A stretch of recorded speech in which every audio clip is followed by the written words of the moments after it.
CJI BR गवाई पर जूता फेंकने वाले वकील राकेश किशोर फंस गए हैं। उनके खिलाफ क्रिमिनल कंटेम्प्ट यानी आपराधिक अवमानना का केस चलाने की मंजूरी मिल गई है। राकेश किशोर ने ही 7 अक्टूबर 2025 को भारत के चीफ जस्टिस बीआर गवाई के ऊपर भरे कोर्ट रूम में जूता फेंका था। वकील राकेश किशोर पर अवमानना का मुकदमा करने के लिए पहली अपील दाखिल की सुप्रीम कोर्ट बार एसोसिएशन के अध्यक्ष विकास सिंह ने और दूसरी अपील दाखिल की देश के सॉलिसिटर जनरल तुषार मेहता ने। 15 अक्टूबर को यह अपील सुप्रीम कोर्ट के जस्टिस सूर्यकांत की बेंच के सामने पहुंची। जस्टिस सूर्यकांत ने कहा, जब सीजेआई गवाई खुद नहीं चाहते कि इस मामले को बढ़ाया जाए तो ऐसा करना क्या ठीक रहेगा। और तो और उन्हें सोशल मीडिया पर इस बात के फिर से उठने से भी दिक्कत थी कि इंसिडेंट के हफ्ते भर बाद फिर से सोशल मीडिया पर तरह तरह की बातें लिखी बोली जाएंगी, ऐसा जस्टिस सूर्यकांत ने कहा।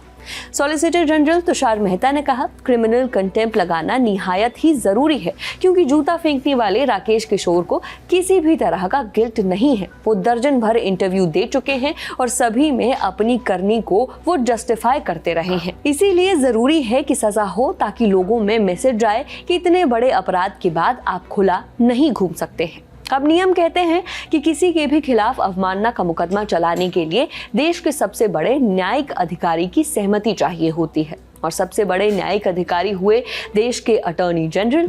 इस समय ये पद है आर वेंकट रमणी के पास। उन्होंने सहमति दे दी और अब चल सकेगा मुकदमा।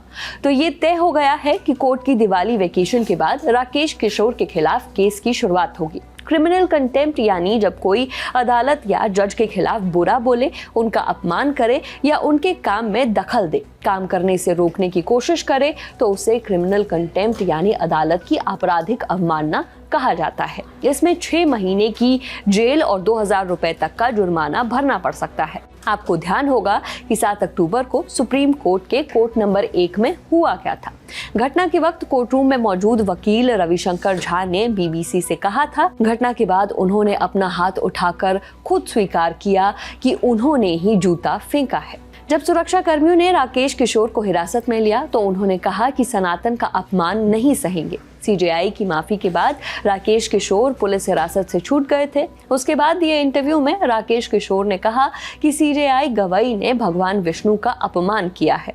भगवान विष्णु के अपमान वाली बात का संदर्भ ये है कि सितंबर 2025 में चीफ जस्टिस बीआर गवाई एक जनहित याचिका पर सुनवाई कर रहे थे। याचिका में मांग की गई कि मध्य प्रदेश में मौजूद भगवान विष्णु की एक 7 फीट की प्रतिमा की मरम्मत कराई जाए। इसे खारिज करते हुए सीजेआई गवाई ने जो कहा था उसके बाद ही उनके ऊपर भगवान के अपमान के इल्जाम लगे।